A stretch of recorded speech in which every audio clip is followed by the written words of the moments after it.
OU లా college వేదికగా youth cultural fest డుసిమస్ 2025-26 బుధవారం ఘనంగా ప్రారంభమైంది.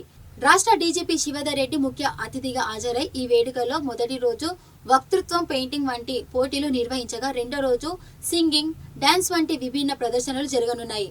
గత 13 ఏళ్లుగా విద్యార్థులే స్వచ్ఛందంగా నిర్వహిస్తున్న ఈ ఫెస్ట్ ఇతర కళాశాలల విద్యార్థులతో స్నేహ సంబంధాలను మెరుగుపరుచుకోవడానికి మరియు ప్రతిభను చాటుకోవడానికి గొప్ప వేదికగా నిలుస్తుందని విద్యార్థులు సంతోషం వ్యక్తం చేశారు.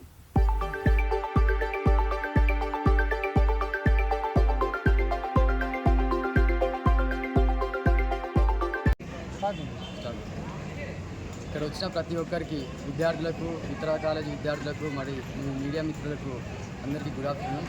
ఈరోజు వచ్చేసి మనం క్రిస్మస్ కార్యక్రమాన్ని నిర్వహించుకుంటున్నాం. ఈ కార్యక్రమం ముఖ్య ఉద్దేశం ఏంటిదంటే, తెలంగాణలో ఉన్న అన్ని లా కాలేజు స్టూడెంట్స్ అటెండ్ అవుతారు ఈవెంట్కి. ఈవెంట్ ఒక 2 రోజుల ప్రోగ్రామ్ ఇది. ఫస్ట్ డే వచ్చేసి కాలేజీలో జరుగుతుంది. ఫస్ట్ డే లిటరేచర్ సంబంధించి ఎలక్యూషన్, పోయట్రీ, ఇంకా ఎస్సే రైటింగ్ ఇలాంటి లిటరేచర్ సంబంధించి కార్యక్రమాలు జరుగుతాయి. అండ్ సెకండ్ డే వచ్చేసి టాబీర్ ఆడిటోరియంలో జరుగుతాయి. డ్యాన్స్, సింగింగ్, స్కిట్, సమాజానికి సంబంధించి స్కిట్స్ అయినా ఇంకా చాలా యాక్టివిటీస్ ఉంటాయి. ఫస్ట్ డే వచ్చేసి ఈ కాలేజీలో జరుగుతుంది. ఈరోజు ముఖ్య అతిథిగా Shivadhar Reddy sir, DGP sir Telangana state, and అలాగే higher education chairman Balakrishnareddy sir గారు రావడం జరిగింది. వీళ్ళిద్దరూ మా కాలేజీలో చదువుకొని అంత ఉన్నత స్థాయికి వెళ్ళడం మాకు చాలా ఆనందంగా ఉంది. ఈ సార్ వాళ్ళు వచ్చి మాకు ఇక్కడ అటెండ్ కావడం వల్ల మాకు ఒక గర్వంగా ఉన్నది, ప్లస్ మాకు మోటివేషన్ వచ్చింది. ఇంత గొప్ప స్థాయికి మా కాలేజీ విద్యార్థులు వెళ్ళారని.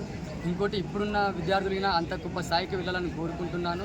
ఈ క్రిస్మస్ కార్యక్రమం ఏంటంటే, తెలంగాణలో ఉన్న అన్ని లా కాలేజ్ స్టూడెంట్స్ అటెండ్ అవుతారు. దగ్గర 3000 మంది అటెండ్ కావడం జరుగుతుంది. ఈ కార్యక్రమం వల్ల స్టూడెంట్ టు స్టూడెంట్ ఇంటరాక్షన్ చాలా గొప్పగా జరుగుతుంది. ముఖ్యంగా లా ఫీల్డ్లో ఉన్న విద్యార్థులకు సర్కిల్ చాలా ఇంపార్టెంట్. దీనివల్ల చాలా సర్కిల్ ఏర్పడుతుంది. ఈ కార్యక్రమానికి మొత్తం ఈ కాలేజీలో చదువుకున్న అలుమ్ని వాళ్ళు, ఇంకా ఎవరైతే లాలో పెద్ద పెద్ద వ్యక్తులు వాళ్ళ స్పాన్సర్షిప్ ద్వారానే ఈ కార్యక్రమం జరుగుతున్నది. అండ్ మెయిన్గా ఈ కార్యక్రమాన్ని 5IDC ఫైనల్ ఇయర్ స్టూడెంట్స్ కార్యక్రమాన్ని ఆర్గనైజ్ చేసి ఇంత ఘనంగా చేస్తారు. గత 2010-11 నుంచి స్టార్ట్ అయింది. ఇక 14 ఇయర్స్ అవుతుంది ఇప్పటికి. ఇది ఇంకా ఇట్లనే కంటిన్యూ అయిపోయి ఇప్పుడు స్టేట్ లెవెల్గా ఉన్న ఈవెంట్ ఒక నేషనల్ లెవెల్కి కావాలని మేము కోరుకుంటున్నాము. అండ్ నెక్స్ట్ తరానికి చేసే క్రిస్మస్ స్టూడెంట్స్ని వీళ్ళందరూ చాలా సక్రమంగా చేయాలని కోరుకుంటున్నాం.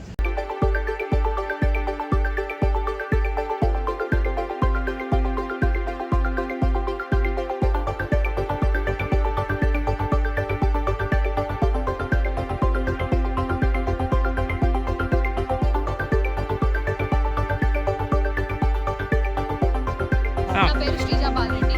నేను ఇక్కడ ఉస్మానియా విశ్వవిద్యాలయంలో లా కాలేజ్లో 5 ఇయర్స్ చదువుతున్నాను. డ్యూస్మస్ అనే దానికి మీనింగ్ ఏంటంటే వీలీడ్, లాటిన్లో వీలీడ్ అని అర్థం.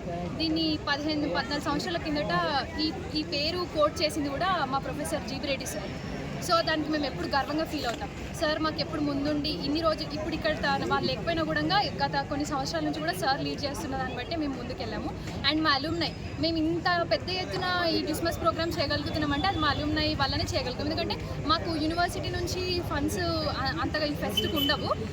సో మేము మా అలుమ్నై దగ్గరికి వెళ్ళి, అది హైకోర్టు జడ్జెస్ కానీ, అడ్వకేట్స్ కానీ, కౌన్సిల్స్ కానీ అందరి దగ్గరికి వెళ్ళి మేము ఫండ్స్ తెచ్చుకుంటాము. అండ్ ఈసారి మాకు అలుమ్నై చాలా పెద్ద ఎత్తున హెల్ప్ చేశారు. అందుకే మేము ఇంత బాగా ఈ ప్రోగ్రామ్ చేయగలుగుతున్నాం. ఇదంతా పక్కన పెడితే ఇవాళ జనరేషన్లో అందరూ MBBS అనో లేదంటే ఇంజనీరింగ్ అనో ఇటు వెళ్తున్నారు. ఈ మధ్యకాలంలో జర్నలిజం ఇది కూడా అవుతుంది, జర్నలిజం కూడా ఇంప్రూవ్ అవుతుంది. సో ఇప్పుడు లాకి కాంపిటీషన్ పెరిగిపోతుంది. ఒకప్పుడు లా అంటే అసలు ఎవరు చదువుతారు, లాయర్స్ ఏంటి ఇట్లా మాట్లాడుకునేవాళ్ళు. సో మా ఈ ఫెస్టివల్నైనా ఇంకా పిల్లలు ప్రోత్సాహం చెంది ఇంకా ఎక్కువ మంది మంచి ర్యాంక్స్ కొట్టుకొని యూనివర్సిటీలో చదువుకోవాలని చెప్పేసి నేను మనస్ఫూర్తిగా కోరుకుంటున్నాను.